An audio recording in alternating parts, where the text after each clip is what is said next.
Once again, good afternoon, ladies and gentlemen. I have to echo what I have said during this morning, that I would like to congratulate Dr. Vinod for an excellent meeting he organized and thank him for inviting us from Prague to here to be with you here. It's an enormous pleasure and honor for me to spend the time with you. I'll jump quickly into the subject. And one of the reasons why I suggested to give this talk was that I would like to introduce you to, I believe, quite unique cooperation in between the non-surgeons, the physicians who are treating obesity, and bariatric/metabolic surgeons in the past, let's say, more than 8 years, almost 10 years now.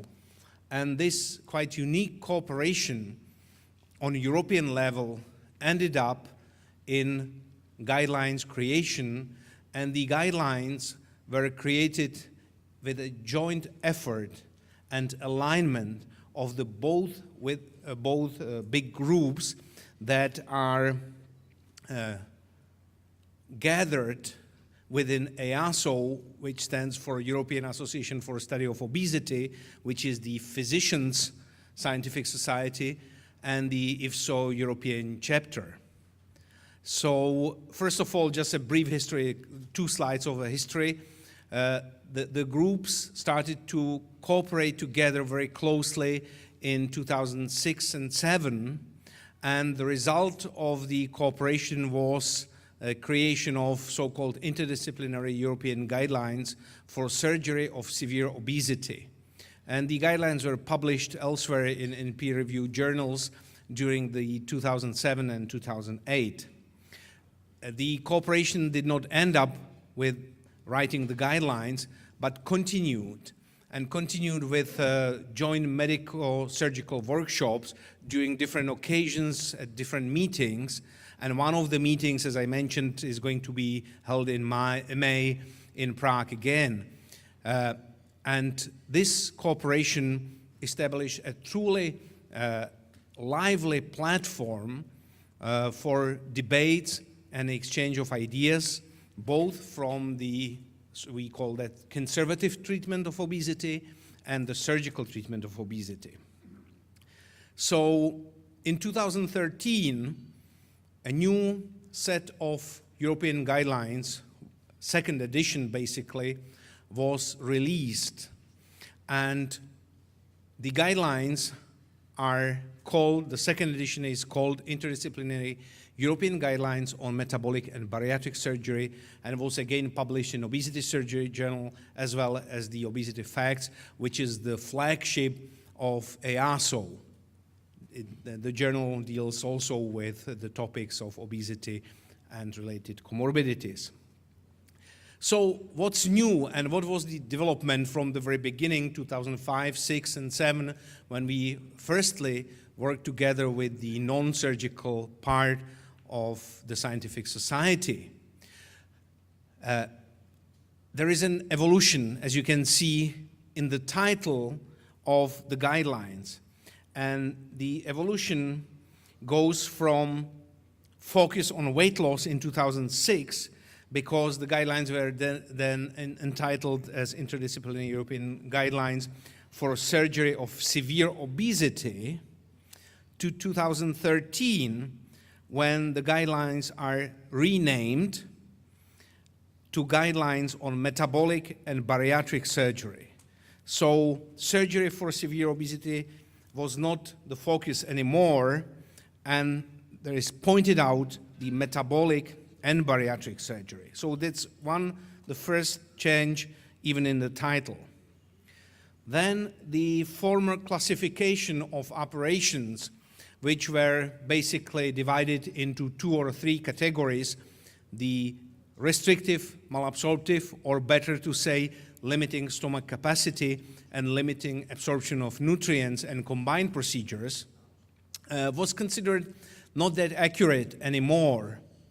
And the change continued to bariatric and metabolic operations. And the difference, and we can discuss here ages, and with my very good friend of mine, Nicolas Copinaro, we exchange many emails and thoughts and ideas. But the difference is the basic one, that the operations stay. They do not change. They are there. But what changes is the indication for the operation. So if you basically indicate the patient for the operation because the first and the major goal is to lose or decrease his weight, then it's a bariatric operation by nature.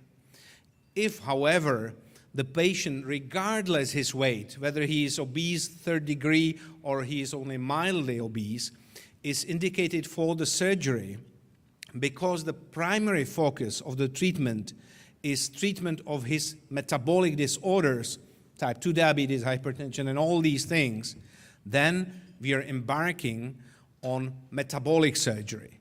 So just to let you know, because we are using these words and these semantics as a mixture, and not all of us really understand why we are talking sometimes about bariatric surgeons, sometimes about metabolic surgeons. So this is, I think, so the main difference in the semantics and in the reason why to operate the patient. Newly, in the 2013 guidelines, occur these definitions. And please bear on your mind that these guidelines were truly created in alignment with the non-surgeons. So it's not the surgical ego which drives these statements. It's really the alignment of the scientific knowledge which is currently available to us. So basically, it's stated that type 2 diabetes can be viewed as a reversible disease. Metabolic surgery is clearly confirmed to be beneficial in type 2 diabetes improvement and or remission. And there is a difference. We are not talking about diabetes cure, okay, but we are talking about diabetes remission. And metabolic surgery contributes to improved beta cell functions in patients with BMI over 35. So those are the major statements. Again, then there was a defined in those guidelines how we should measure the improvement of type 2 diabetes, because there is a difference between improvement of type 2 diabetes and remission. So the improvement is clearly defined by basically three points, which means that the post-operative dose of insulin, if the patient was insulin dependent, reduces for 1/4 in comparison to the preoperative one. If he was not insulin dependent, if he was on anti-diabetic drugs, then the reduction of the treatment should be less than 50% of the preoperative one, and the postoperative reduction in HbA1c should be lower than 0.5% within 3 months or reaching less than 7%. So that's the definition of remission, which was again aligned between the two societies. Then there is improvement. Now remission. Remission is divided into two parts: partial remission and complete remission. Okay, so the partial remission, the points you can see here, it's hyperglycemia below diagnostic threshold for diabetes, and you can see the values there, so I don't need to read them, or at least 1 year duration of no active pharmacological therapy or ongoing procedures. So that's partial remission.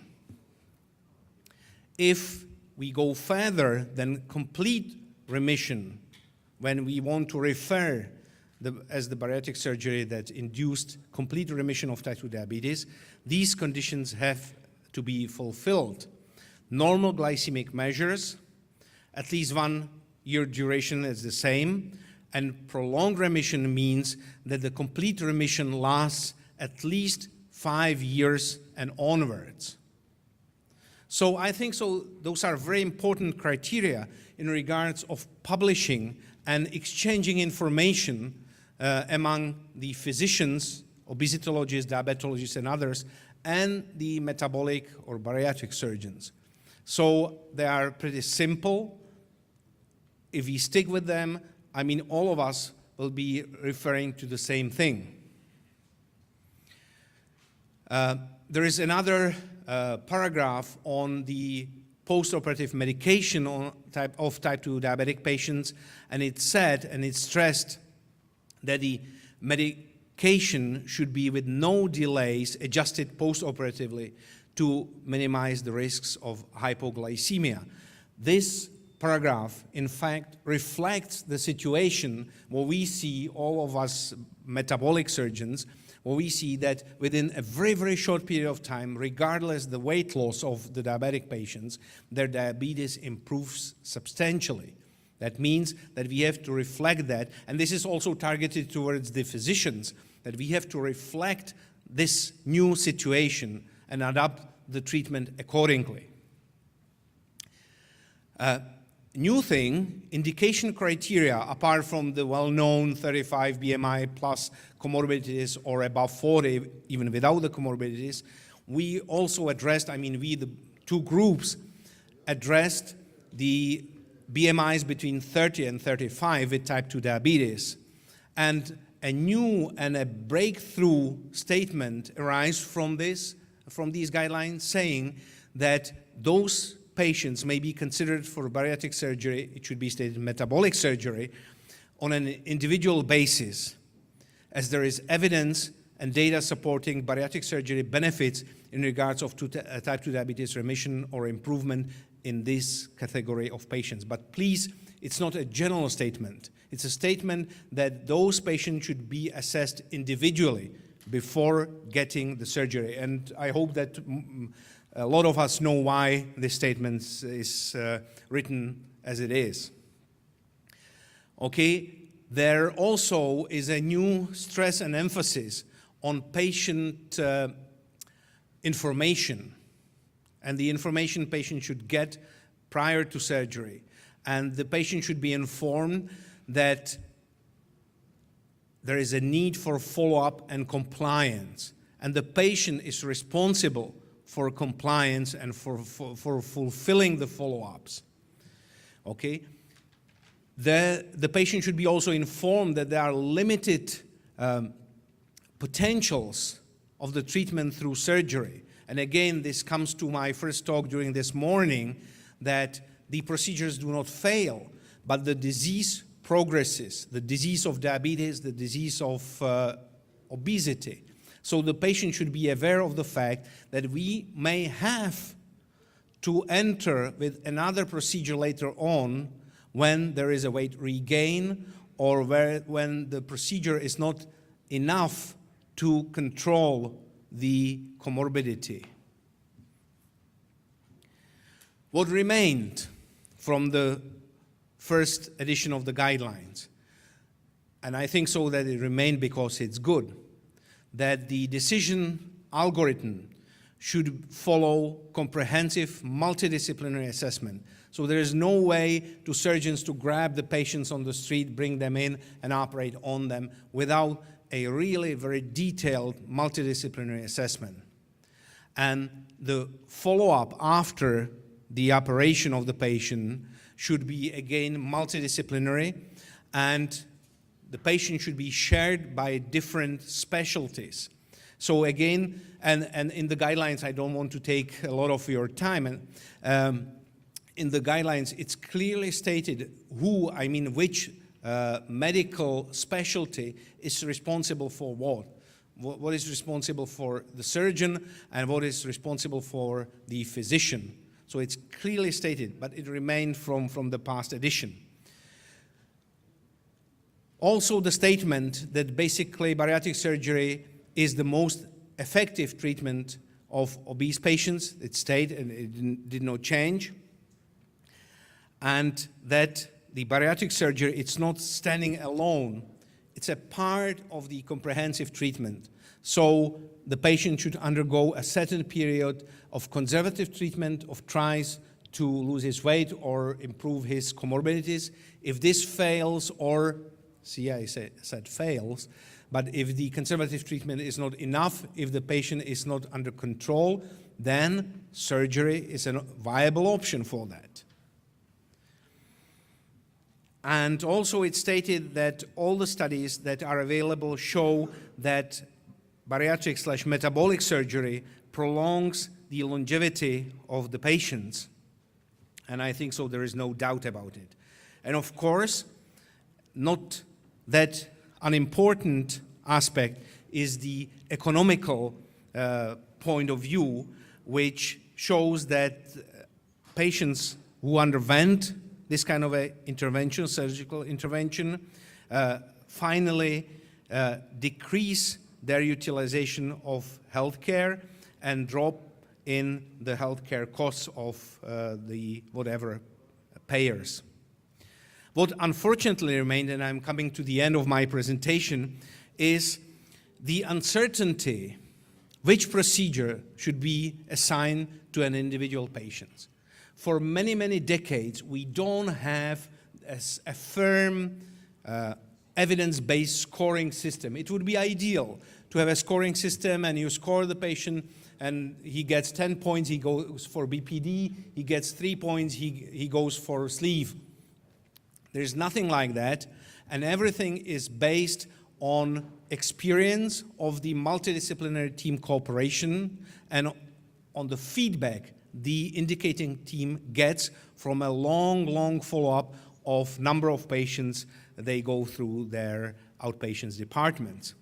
So, in conclusion, both societies, the European societies, the huge ones, I mean, EASO gathers, I think so, about 4,000 physicians, and IFSO European chapter about 2,000 bariatric surgeons, are convinced that this is the only way forward. A close cooperation between physicians and the surgeons, and to develop further our treatment possibilities for the better of the patient. So, thank you very much.